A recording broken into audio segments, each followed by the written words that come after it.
Pemirsa, pengembalian uang tunai 11,8 triliun rupiah ke Kejaksaan Agung oleh Wilmar Group memicu tanya, apakah penegak hukum bisa menyita aset di saat perkara belum ingkrah? Ya, status pengembalian uang oleh 5 anak usaha Wilmar pun diperdebatkan pemirsa.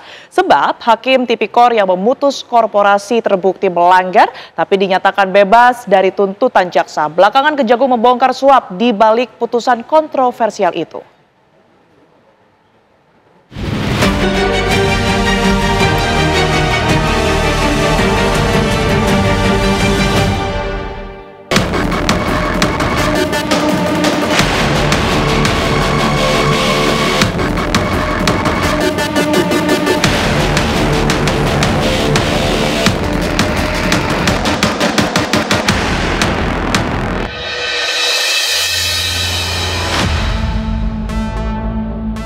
Kejaksaan Agung sedang panen besar.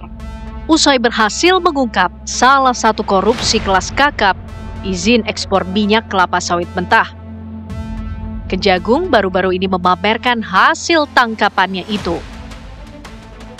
Inilah tumpukan rupiah senilai 2 triliun dari 11,8 triliun hasil sitaan dari dugaan korupsi ekspor CPO yang dilakukan raksasa sawit nasional Wilmar Group.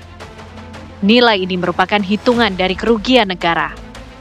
Kejagung mendakwa 5 anak usaha Wilmar, yakni PT Multimas Nabati Asahan, PT Multinabati Sulawesi, PT Sinar Alam Permai, PT Wilmar Bioenergi Indonesia, dan PT Wilmar Nabati Indonesia dalam suap ekspor bahan baku minyak goreng. Perkara ini ada 3 grup. Yang total korporasinya sebenarnya adalah 17 korporasi. Untuk Wilmar ini ada 5 korporasi yang tadi sudah kita sampaikan. Terus kemudian untuk Permata Hijau itu ada 5 korporasi. Kemudian untuk Musimas Group ini ada 7 korporasi. Nah, saat ini yang telah mengembalikan kerugian keuangan negara akibat perbuatan korupsi yang dilakukan oleh kelima grup Wilmar telah utuh dikembalikan. Nah, untuk Permata Hijau dan Musimas Group kita berharap ke depan mereka juga melakukan pengembalian seperti yang dilakukan oleh Wilmar. Namun pengembalian gunungan cuan itu ternyata masih menjadi perdebatan. Pihak Wilmar buka suara. Menurut Wilmar, uang 11,8 triliun rupiah dikembalikan jika Mahkamah Agung membebaskan perusahaan dari kesalahan dalam kasus yang sedang berlangsung. Sampai kini, Wilmar masih meyakini izin ekspor CPO yang dikeluarkan sesuai aturan. Yang patut kita garis bawahi bahwa tentu ini merupakan upaya dari Kejaksaan Agung melalui jajaran Jampitsus, di mana uang yang ada di hadapan kita merupakan bentuk pengembalian kerugian keuangan negara. Oleh karenanya, karena perkara ini belum berkekuatan hukum tetap, maka kami melakukan penyitaan terhadap uang yang dikembalikan dimaksud. Dan pada kesempatan ini tentu kami memaknai bahwa ini bentuk kesadaran yang diberikan oleh korporasi dan bentuk kerjasama karena ada kesadaran untuk pengembalian kerugian keuangan negara itu. MA pun tak ingin berkomentar untuk perkara yang tengah berjalan. MA masih menelaah pengajuan kasasi kasus suap ekspor CPO. Kan perkara masih berjalan nanti, ya, terhadap hal-hal baru yang berkaitan dengan perkara yang sedang berjalan, yang berkaitan dengan pembuktian, saya nggak komentar, ya, dilarang untuk berkomentar, ya. Itu kan di bawah kan onslah, ya, tentunya kalau onslah itu langsung kasasi, ya, langsung kasasi ke Mahkamah Agung.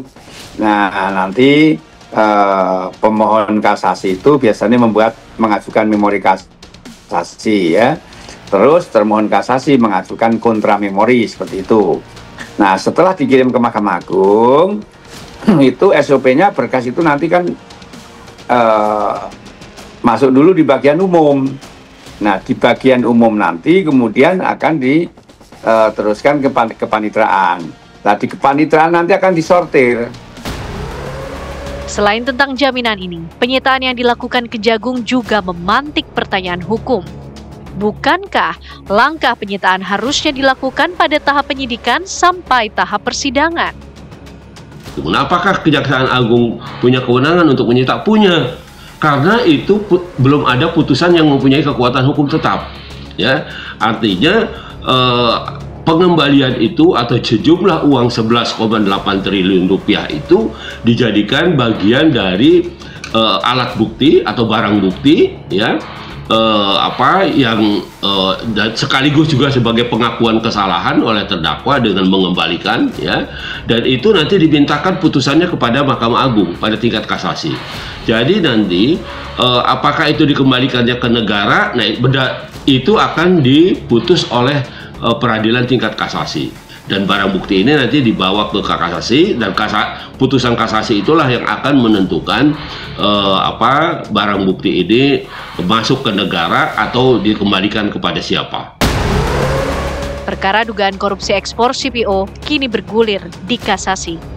Adapun putusan di Pengadilan Tipikor Negeri Jakarta Pusat, hakim menyatakan terdakwa 3 grup perusahaan kelapa sawit, salah satunya Wilmar, terbukti berbuat sesuai dakwaan jaksa. Tapi hakim berpendapat perbuatannya disebut bukan merupakan suatu tindak pidana sehingga terdakwa harus dilepaskan dari segala tuntutan jaksa. Karena itulah jaksa mengajukan kasasi atas putusan hakim tersebut. Setelah itu dalam konsep hukum itu terbukti tapi bukan masuk kualifikasi tindak pidana. Dengan demikian, permasalahan kasus kemarin adalah putusannya berarti masuk pidana lain. Bukan masuk pidana, masuk hukum lain. Apakah ini mungkin perdata atau hukum bisnis? Karena itu kan merupakan korporasi. Terbukti ada suatu perbuatan hukum, tapi bukan masuk kualifikasi tindak pidana. Lah, oleh karena itu kalau memang suatu putusan lepas, maka upaya hukumnya adalah kasasi. Nah, dengan melihat seperti itu, bukti-bukti yang kemarin, bukti yang dijembreng di kejaksaan, itu suatu bukti sitaan untuk pembuktian terhadap dimintakan kasasi terhadap putusan Wilmar, inkrah, dan terhadap bukti-bukti yang disampaikan dalam Kejaksaan Agung yang dijabarkan itu belum berkekuatan hukum tetap. Belakangan, Kejaksaan menemukan rupanya ada kasus suap dalam putusan ini. Majelis yang menangani perkara Wilmar CS, yakni Ju Yamto, Agam Syarif Baharudin, Ali Mutarom, Arif Nuryanto menjadi tersangka. Kejagung pun diminta berani mengungkap tuntas seluruh pelaku. Ya, masyarakat kan juga berharap pelakunya juga bisa diterang-menerangkan oleh aparat penegak hukum dalam hal ini kejaksaan. Jadi kita sepakat bahwa pemulihan aset, ya, pengembalian aset itu menjadi hal yang penting, ya, dalam kasus tindak pidana korupsi.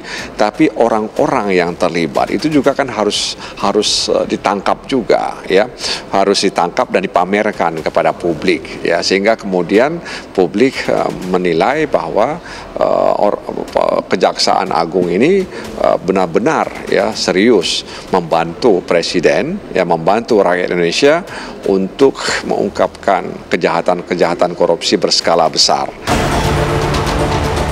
Kejagung memang sedang bergerak cepat, menangkap para koruptor, pencuri uang negara. Tentu butuh dukungan agar langkah bersih-bersih tikus berdasi dan korporasi tak tabrak aturan sana-sini.